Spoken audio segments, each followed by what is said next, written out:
Hi friends, Kosala రాజ్యానికి రాజు చిత్రసేనుడు.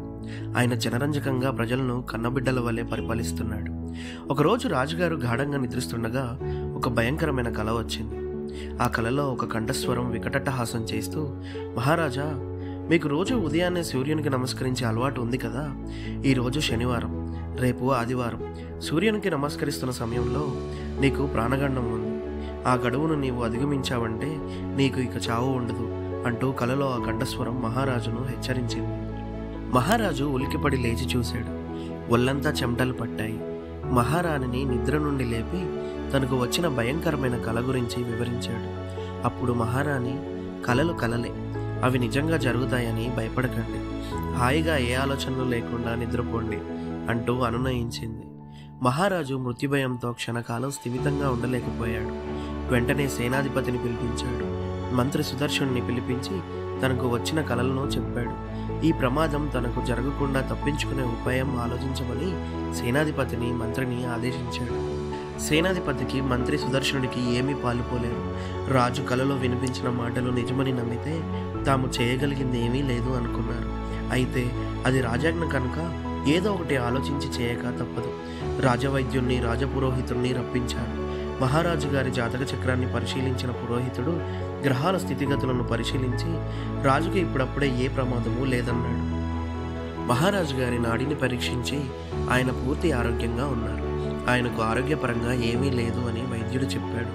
ఈలోగా సేనాధిపతి రాజభటులను పిలిపించి అంతఃపురంలోనూ నగర వీధుల్లోనూ క్షుణ్ణంగా గాలించి అనుమానంగా వ్యక్తులను బంధించి తీసుకురమ్మని చెప్పి వారిని పంపించాడు.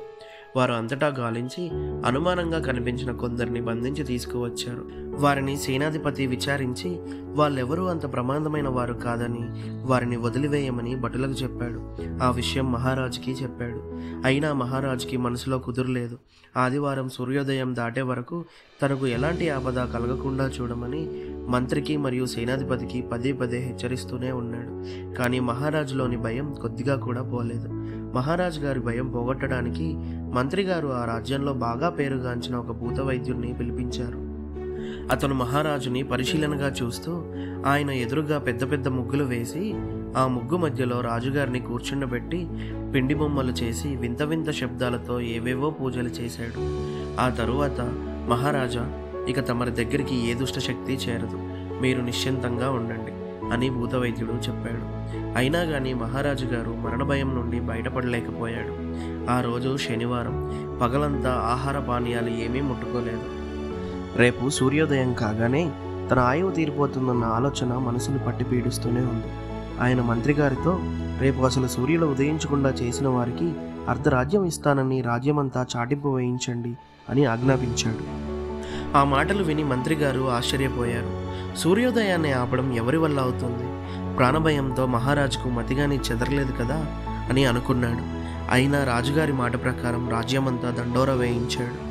ఆ రోజు సాయంత్రం అయ్యేసరికి గుణభద్రుడు అనే యువకుడు వచ్చి, మహారాజా, మీరు వేయించిన దండోరా విన్నాను.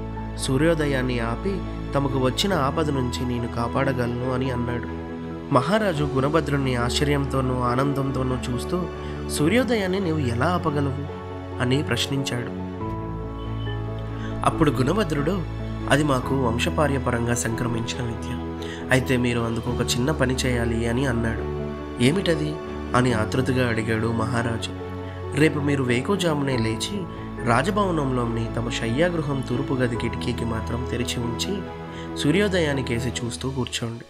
అప్పుడు మీకు సూర్యోదయం కనిపించదు.